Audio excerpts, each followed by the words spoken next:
Hi guys, Vermont Red Pill here.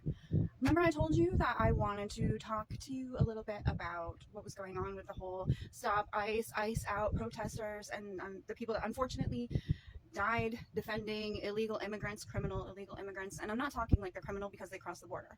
I'm talking criminal because they did something bad, as in raping, murdering, doing terrible things to young children.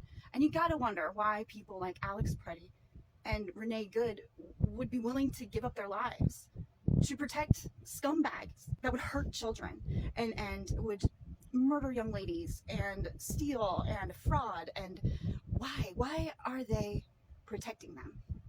Well, I have a theory as to why people like Alex Pretty and RENE Good did what they did with their martyrdom.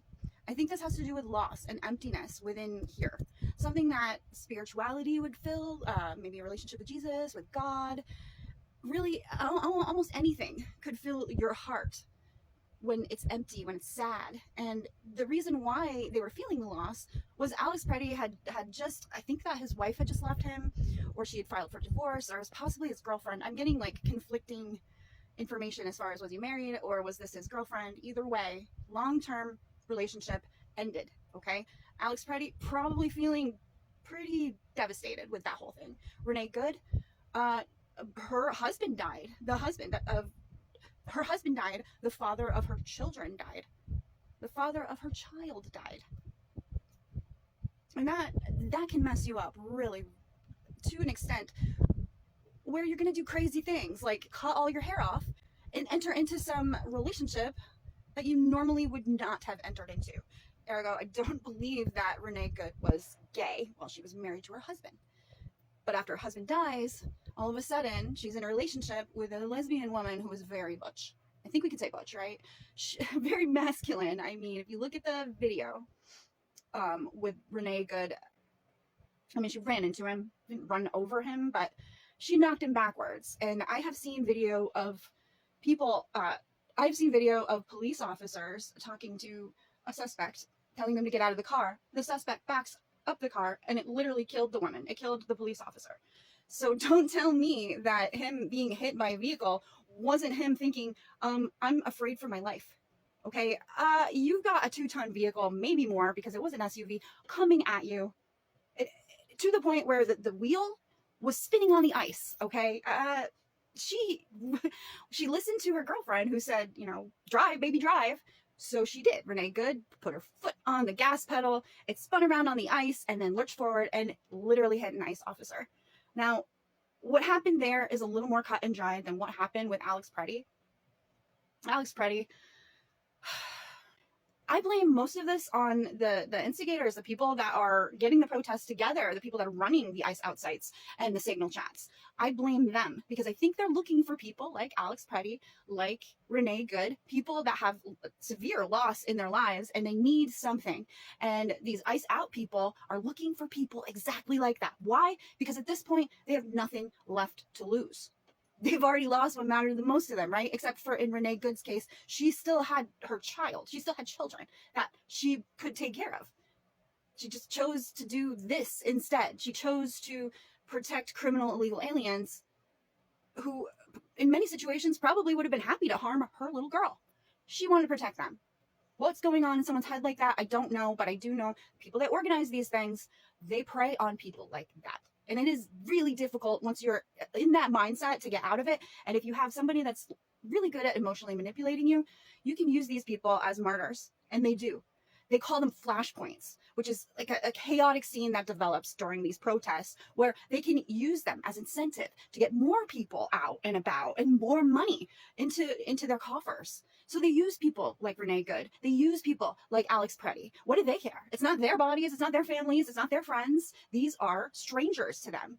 And they are opportunists, just like any sort of jihadist group who's like, oh yeah, you feel bad about yourself or you want to feel better about yourself, be a martyr, be a hero.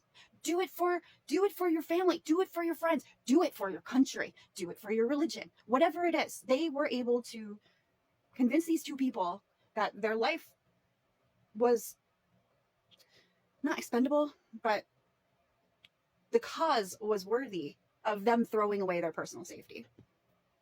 How do you do that? The only thing I could think of was the loss that they had in common, the loss of Pretty's wife, the loss of Renee Good's husband. And that will do a number on you. And I think Pretty was looking for something. Maybe he was looking for a way to reach out. He was looking for community. Renee Good, I think she was just kind of doing like what her lesbian lover was doing. And it's just easier that way, right? Because you don't really have to think about it. You just do. And then you don't have to sit and be sad, right? Oh, and you're a martyr. You're doing something that's very heroic, or at least people will tell you is very heroic. When in actuality, it's very, very stupid. Your life is not worth throwing away because you want to protect illegal aliens. It's just not. You don't know these people. You don't really know what you're doing. You don't know the law. You don't listen to the cops when they tell you what to do. If you're Alex Pretty, you carry around a gun with you 11 days before your death and get into a scuffle where you're yelling and screaming at ICE officers, police officers, federal agents, and you literally kick the back of the SUV and their taillight. And you have a gun, and you get into a scuffle with them. You didn't get killed that time. You should be really, really grateful that you didn't get killed that time. And it's a failure to the system when you think about the fact that Alex Pretty should have been arrested for defacing a cop car, a federal agent car. He should have been arrested for something, I think, right? I mean, I feel like if I did that during like a Biden administration to one of their federal officers, I would be thrown in jail and they would just like throw away the key. They would lock me away and throw away the key. So I don't know why these people are so brazen. I don't know why they're so willing to just ignore the law. I don't know why they're so attracted to protecting these people that don't care about them. I mean, if you even look at the say your name thing, right? The say your name, they can't even say Renee Good's name in that because she's a white woman. So you martyred yourself, Renee Good, but they're not allowed to celebrate your name or to chant it out loud because you're just a white woman. You know, you're not a black woman, so you're not special. There's nothing special about you, nor is there anything special about you, Alex Pretty. You guys were just, you're pawns. You were pawns in a greater scheme, and it really is a shame. It makes me really sad that this keeps happening, and it makes me really sad because I feel like President Trump's messaging, or just the Trump administration's messaging, has been horrible regarding all of this. I do hope that the new leadership will calm things down in Minnesota, because it's just, we don't want to see any more Alex Prettys. We don't want to see any more Renee Goods. We don't want to see these things. I'm not making excuses for ICE, nor am I making excuses for the people who died. Again, I am putting almost all of this blame on the people who recruited them. And I do hope that we figure out who these people are so they stop finding marks like Alex Pretty, like Renee Good, to do their dirty work for them, to create these flashpoints where they can make money off of these tragedies. Well, I don't know what you think, but that's what I thought. I just thought maybe there's a chance that these people subconsciously have suicidal ideation, but it's subconscious. They don't know it. They don't know that they're willing to just throw everything away, including their lives. They just feel hollow. They feel empty. They feel sad. They need purpose. And instead of reaching out for God or spirituality or their friends and family, they've reached out to strangers and decided that they care more about protecting criminal illegal aliens than their own families, which is a tragedy. The biggest tragedy is they didn't even know that that's the decision that they were making. They were easily manipulated because their hearts were broken. I'm kind of curious, what do you think? Do you think that I'm crazy in thinking that, you know, they might have that subconscious, like, suicidal ideation, or the martyrdom, the jihadist type of mentality? And is it being encouraged by people like the woman who organized the whole, like, Don Lemon storming the church thing? People like that. The I don't know what you want to call them, crusaders, or they just think, they think they're better than you. They think they know better. They think they have a better moral compass than you. And a lot of times they like to throw religion at us, which is hilarious because they're literally willing to protest at a church, terrify children, and show it to the world live on camera. Isn't that nice? They have no shame. And this is just going to keep happening. It happened during George Floyd. If you look at the Summer of Love, there were so many deaths. It's just heartbreaking, especially if you look at the Chaz area where there was like no policing except for on their own policing, which didn't really go very well. They weren't very good at policing themselves. Basically went mob type of thing from store to store to store. We'll protect you, but you got to pay us. Yeah, that isn't quite where we are now. But if things don't change, I wouldn't be surprised if they took these obstacles they're all throwing in the road and like built themselves a little shanty town and said there's no cops allowed in here. And we're going to keep all our illegal immigrants inside of our own little baby sanctuary city, inside of our big sanctuary city. I don't know what's going to happen. Let's just pray that there's no more deaths for ICE agents or for the people who are against the ICE agents. Stop ICE and ICE out organizers know exactly who these people are. The spiritually destitute. The people that are looking for meaning. The people that are willing to put their safety on the line. Essentially, they're unknowingly brainwashed. And instead of like a jihadist mentality of Nix America, they're saying Nix ICE. And you know what I mean by Nix, right? Okay.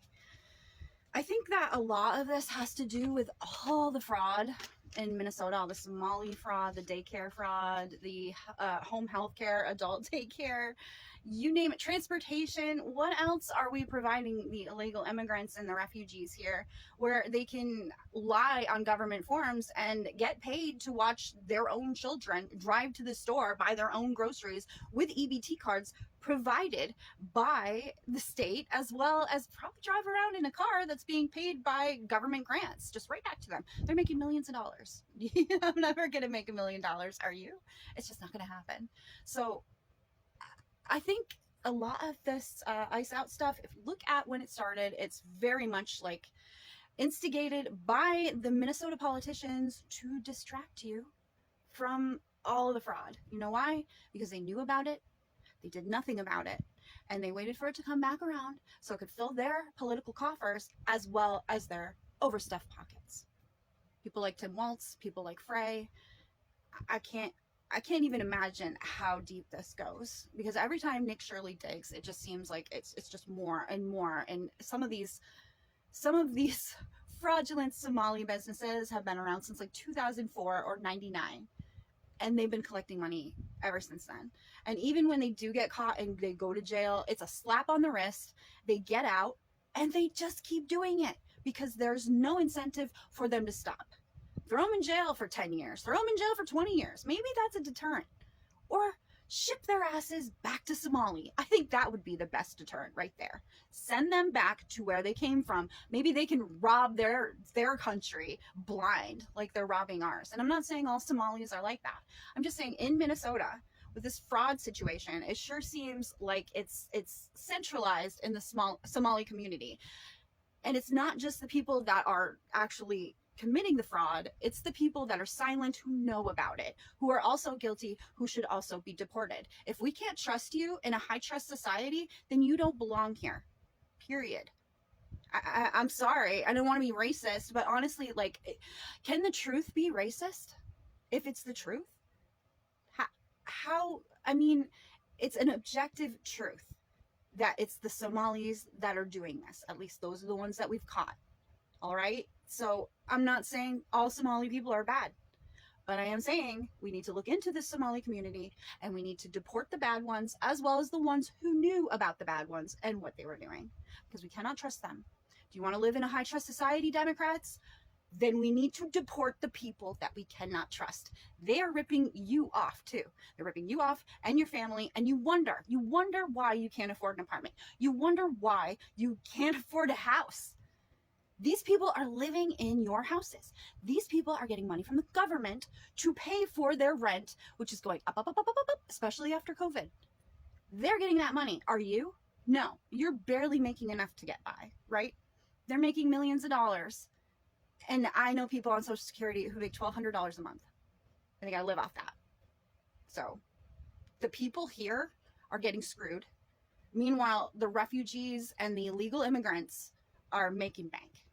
Maybe not all of them, but we're sure finding a lot of fraud, and I'm sure it's probably in Vermont. We do have a large refugee population here, especially when you look at Somali, because we have a lot of Somalis living in the Winooski-Chittenden County area. They go to high school there. They literally had the Somali flag up when we were talking about Somali fraud in the high school. People complained, but did Winooski High School do anything about it? No, they did not. But if they're committing fraud, I want them gone. Don't you? Thanks for watching, you guys. If you like this video, please give it a like. If you really like this video, then subscribe or leave me a comment. Let me know what you think. And I will see you next time. God bless America. Bye.